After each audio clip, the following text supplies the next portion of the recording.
गेल्या 24 तासात पंतप्रधानांनी सलग दुसऱ्यांदा एक मोठं आवाहन केलंय आणि हे आवाहन ऐकल्यापासून देशातील नोकरदार वर्गाच्या चेहऱ्यावर एक मोठं हसू आलंय. कोरोना गेला आणि वर्क फ्रॉम होमही संपलं असं आपल्याला वाटत होतं, पण आता पुन्हा एकदा वर्क फ्रॉम होमची जोरदार चर्चा सुरू झालीये. पण थांबा, यावेळी कारण कोणताही आजार किंवा लॉकडाऊन नाहीये, तर कारण आहे थेट देशाची अर्थव्यवस्था आणि इंधन बचत. जागतिक स्तरावरील वाढता तणाव पाहता पेट्रोल डिझेल वाचवण्यासाठी शक्य असेल तिथे कंपन्यांनी वर्क फ्रॉम होम किंवा हायब्रिड वर्क मॉडेलचा विचार करावा, असा सल्ला खुद्द पंतप्रधान मोदींनी दिलाय. आता हे नवं आवाहन नेमकं काय आहे आणि थँक्यू मोदीजी म्हणत सोशल मीडियावर लोक एवढे खुश का झालेत, चला पाहूयात.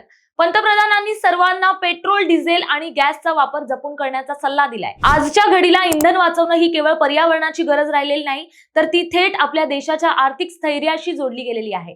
भारत मोठ्या प्रमाणावर कच्च्या तेलाची आयात करतो, त्यामुळे जर आपण इंधन वाचवलं तर तेल आयातीवरील हजारो कोटी रुपये वाचतील आणि परकीय चलन साठ्यावरचा दबाव कमी होईल. म्हणूनच मोदींनी सुचवलंय की शक्य असेल तिथे कंपन्यांनी पुन्हा एकदा वर्क फ्रॉम होम किंवा हायब्रिड वर्क मॉडेलचा विचार करावा. आता सर्वात मनोरंजक भाग, पंतप्रधानांच्या तोंडून वर्क फ्रॉम होम हा शब्द पुन्हा ऐकताच नोकरदार वर्गाच्या चेहऱ्यावर एक मोठं हसू आलंय. सोशल मीडियावर तर अक्षरशः आनंदाची लाट उसळली आहे. रोजच्या ट्रॅफिक जाम मधून सुटका, बॉसच्या कटकटीपासून थोडा ब्रेक आणि घरातून आरामात काम करण्याची संधी पुन्हा मिळणार, या विचारानेच लोक खुश झालेत. अनेक मीम्स आणि व्हायरल व्हिडिओ सध्या इंटरनेटवर धुमाकूळ घालत आहेत, जिथे लोक थँक्यू मोदीजी म्हणत आपला आनंद व्यक्त करत आहेत. अर्थात हे मॉडेल सर्व क्षेत्रासाठी शक्य नाहीये. उत्पादन, रुग्णालय आणि वाहतूक क्षेत्रात प्रत्यक्ष उपस्थिती गरजेची असते, पण आयटी, मीडिया, बँकिंग आणि कन्सल्टिंग यांसारख्या डिजिटल अर्थव्यवस्थेतील नोकऱ्या सहजपणे घरून करता येतात. कोरोना काळात आपण पाहिलंच आहे की यामुळे इंधनाची किती मोठी बचत होते आणि प्रदूषणही घटतं. थोडक्यात सांगायचं तर पंतप्रधानांचा हा संदेश जबाबदार नागरिकत्वाचा आहे.